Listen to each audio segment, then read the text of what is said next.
Bismillahirrahmanirrahim. Assalamualaikum warahmatullahi wabarakatuh. Baiklah, di sini saya dari kelompok 3 ingin mempresentasikan tugas makalah ilmu budaya dasar yang berjudul Manusia dan Penderitaan serta Kegelisahan.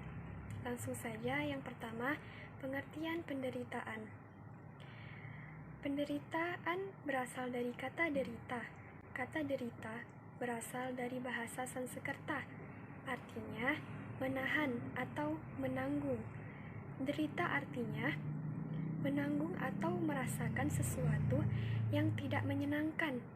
Penderitaan itu dapat lahir atau batin atau lahir batin. Yang kedua, siksaan. Siksaan dapat diartikan sebagai siksaan badan atau jasmani dan dapat juga berupa siksaan jiwa atau rohani. Akibat siksaan yang dialami seseorang, maka timbullah penderitaan siksaan yang dialami manusia dalam kehidupan sehari-hari.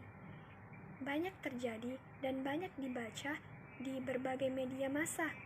Bahkan kadang-kadang ditulis di halaman pertama dengan judul huruf besar dan kadang-kadang disertai gambar si korban. Dengan demikian, jelaslah di satu pihak kasus siksaan, pemerkosaan, perampokan, pembunuhan, dan lain-lain merupakan sumber keuntungan karena dengan mengekspos berita-berita seperti itu, koran itu cukup laku dan mempunyai oplak yang tinggi. Siksaan yang sifatnya psikis, misalnya kebimbangan, kesepian, dan ketakutan. Kebimbangan diambil oleh seseorang bila ia pada suatu saat tidak dapat menemukan pilihan mana yang akan ia ambil. Kesepian dialami oleh seseorang merupakan rasa sepi dalam dirinya sendiri atau jiwanya walaupun ia di dalam lingkungan orang ramai. Ketakutan merupakan bentuk lain yang dapat menyebabkan seseorang mengalami siksaan batin, maka disebut sebagai fobia.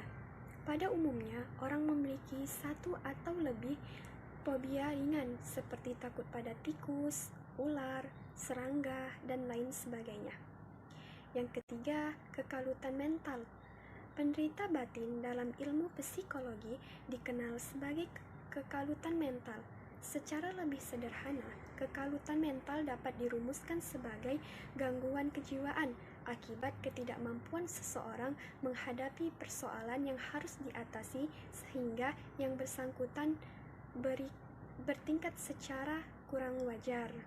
Yang keempat, penderitaan dan perjuangan.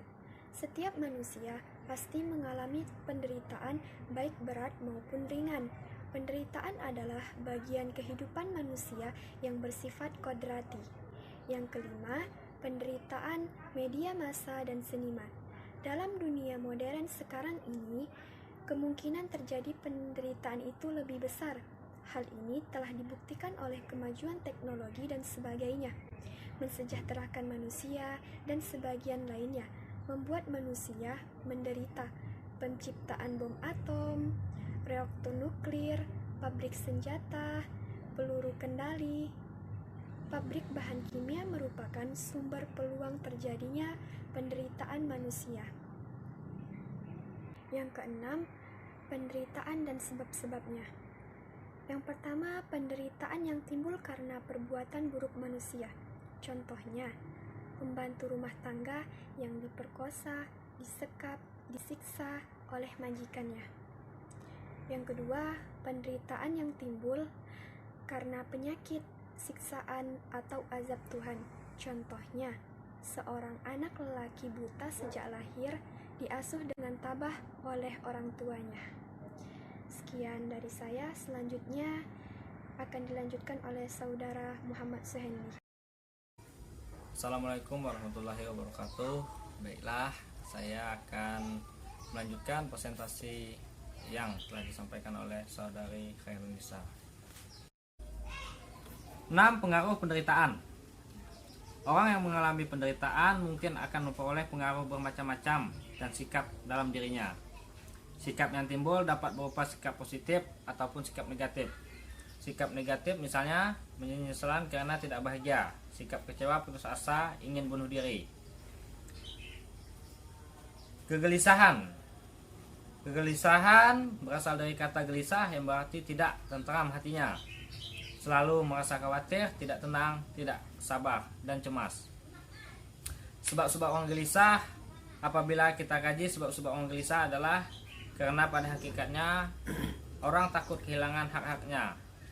Contohnya, bila ada satu tanda bahaya, yakni banjir gunung meletus atau perampokan, orang tentu akan gelisah. Itu sebab karena bahaya, mengancamkan akan hilangnya beberapa hak orang sekaligus. Misalnya hak hidup, hak milik, hak memperoleh perlindungan, hak kemerdekaan hidup, dan mungkin hak nama baik. Baiklah, sekian dari saya. Presentasi yang selanjutnya akan disampaikan oleh saudara Muhammad Hambali. Kepada saudara Muhammad Hambali dipersilahkan. Sekian dari saya.